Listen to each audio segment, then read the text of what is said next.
Just because the golden age of the Universal monsters was dead, that doesn't mean that Universal still didn't provide some quality. Cases A through Z in that is The Creature from the Black Lagoon. By the 1950s, Universal had gotten far away from the classic monsters. However, they added one more to the Rogues Gallery, and that came in the form of Gillman.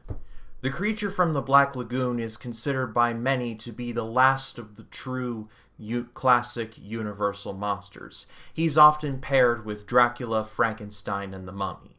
And despite the fact that it doesn't take place in a dark mad scientist lab or the darkest corners of Europe, it does have more than its fair share of disturbing moments. The Creature from the Black Lagoon tells the story of a team of scientists who search for the remnants of a mysterious animal which was long thought to be extinct, but they unknowingly stumble upon the home of the Creature from the Black Lagoon.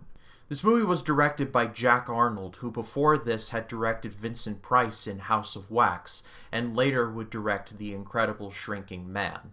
So he's definitely got a pedigree and would continue to have a pedigree. The men in the Gillman suits were Ben Chapman and Rico Browning. Chapman portrayed the Gillman in the majority of the scenes, especially in the underwater ones, and Browning would take place more in the static underwater shots.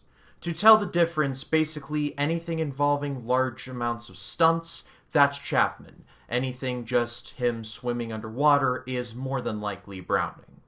And in a bit of a running gag with these Universal monsters, the men who would play the monsters had to be stuck in either a suit or makeup for a long period of time. In terms of Chapman, he had to be stuck in that Gillman suit for over 14 hours. I'm seriously asking myself if he had to pee in that river. I'm not insinuating anything, all I am saying is this. Wherever that suit is now, whoever owns it, better have gotten it dry cleaned. But speaking of the suit, it was actually designed by 4 people.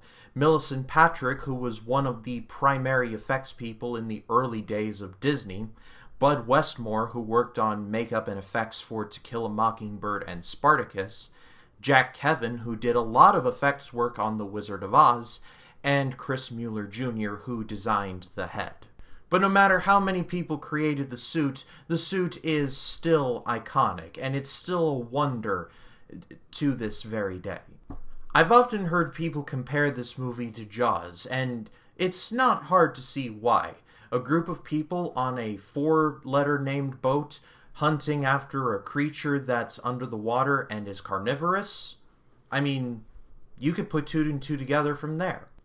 But whether it was an inspiration or a ripoff, it really doesn't matter to me. I love Jaws, and most importantly, I love The Creature from the Black Lagoon. This is truly the last great Universal monster movie.